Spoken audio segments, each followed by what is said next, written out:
Honorable member Sri Dasarathi Gomango, आपनकर समय 8 minute. माननीय अध्यक्ष महोदय, आज जो जल विभाग जो प्रस्ताव आसूची ताको मो समर्थन करि पारु नाही, कारण पूर्व सरकार कौन करथिला न करथिला ता उपरे वर्तमान सरकार सीएजी रिपोर्ट अनुसार जलसेचन विफल होइछन्ति बोले रिपोर्ट उल्लेख अछि। तेणु जलसेचन प्रकल्पर मूल्य प्रति वर्ष बढ़ी बढ़ी चली 4000 गुण बढ़िबारे नजर अछि।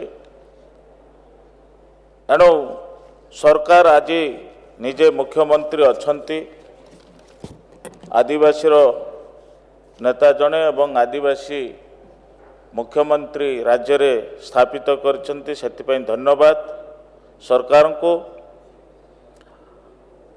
बन्या नियंत्रण किभली हबो ताकू मध्य सरकार विचार विमर्श करबा आवश्यकता रही एवं विशेष करी समस्ते महानदी ठू आरंभ करी पुलभरम ठू आरंभ करी सालंदी ठू धरी बैतरणी पर्यंत जो नदी गुड़ाकर एवं जल प्रकल्प इंद्रावती ठू आरंभ करी जेते प्रकल्प अच्छी तार पुनराधार विषय निमंते मध्य आमे आलोचना करुछे गृह रे। मो मोर गजपति जिल्ला रे हरभंगी डैम बहुत दिन है सारा पर तार पुनरुद्धार कार्यक्रम आज पर्यंत हो पारि ना। ताको प्रकल्प जो माध्यम से अंचलर चाषी मानक कृषक मानक गोटे प्रकल्प हेले अंचलर कृषक मानकर हित निमंत होता है, किंतु ता व्यवस्था को भीतर हो पारि ना। ताको आज ये व्यवस्था माध्यम से अंचलर कृषक मानक निमंते किभली हो पारिबो ताको पदक्षेप नेबा पाई मध्य सरकार विचार विमर्श करबा आवश्यकता रही। विशेष करी हला आमर आ गोटे छेलीगड़ प्रकल्प गत सरकार रे विभिन्न जगारू लोक मानकु नहीं सेठी कार्यक्रम करथिले मध्य अण ओडिया जड़े कंट्राक्टर नहीं सी कार्यक्रम ओनली फॉर टेंडर खाली 1 किलोमीटर 2 किलोमीटर केवल से करगिर जाइछंती। आ बाकी प्रकल्प गुड़ाक सेमती अधपंत्री आईकर अच्छे। तो सेठे छेलीगड़ प्रकल्प कार्य ना रे हजार हजार शह शह कोटी अवर्ष वर्तमान पर्यंत खर्च हो सारी। गंजाम जिला को चिकेटी टू आरंभ कर दिगपन टू आरंभ कर ब्रह्मपुर पर्यंत से प्रकल्प को संयोग पाई करा जाउछि। तो हेबा पाई आमे स्वागत योग्य, किंतु सेही प्रकल्पर जहाँ अनुपातिक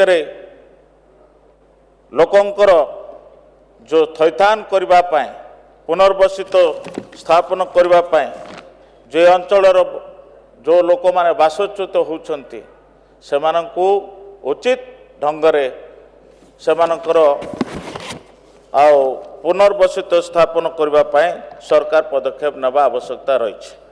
आज दिन रे हजार हजार लोक सेठु बासच्युत हेबार नजर अच्छी एवं जो मानक बासच्युत करने पाई निया जाइछि विभिन्न गाँव रे मु आपनको कहबाकू चाहे जे सुगुबा ग्राम ठारे 62 लोकंकर लिस्ट देइछंती, किंतु से जगार आपण मानकर जे पात्रपुर जो अंचल रे सांतरापुर ठारे जो जगार तांको विस्थापित नहीं करी गंजाम जिला रखिया पाई करछंती तांको ठीक भाव से जगार गृह प्रदान करा जायछ एवं सेमानकर चाष जमी पाई मध्य तांको किछि उपयोगी करा जाय नाही। एटा मध्य सरकार तुरंत सेमानको आवश्यकता पदक्षेप नेबा पाई दरकार। सेमिति चढ़िया पदार मध्य से अवस्था 30 परिवार सेमानंकु मध्य सेभଳି बासच्युत हेबा पई तांकर रहिছে ଏବଂ ସେମାନଙ୍କୁ ଘରଟିଏ ଦେବା ପାଇଁ ମଧ୍ୟ ଅଛି କିନ୍ତୁ ତାଙ୍କର ଚାଷ ଉପଯୋଗୀ ମଧ୍ୟ ଦିଆଯାଇ ପାରିନାହିଁ। ଗତ ସରକାର ଏସବୁ କରିବା କଥା କରିନାହାନ୍ତି। ମୁଁ ଆଜି ଏ କଥା ଉପସ୍ଥାପନ କରିବା କଥା ହେଲା ମୁଖ୍ୟମନ୍ତ୍ରୀ ନିଜେ ସ୍ୱୟଂ ଆମର ଆଦିବାସୀର ଜଣେ ମୁଖ୍ୟମନ୍ତ୍ରୀ ଅଛନ୍ତି। ସବୁ ଏ ବାସଚ୍ୟୁତ ହେବା ଲୋକମାନେ ସମସ୍ତ ଆଦିବାସୀ ବର୍ଗର ଲୋକମାନେ ଅଟନ୍ତି। ତେଣୁ ମୁଁ ଆଶା କରୁଛି ଯେ ଆଜି ଏହି କାର୍ଯ୍ୟକ୍ରମରେ ଆଜିର ଏହି ଜଳ ବିଭାଗର ନିଜେ जो मुख्यमंत्री चाकू गुरुत्व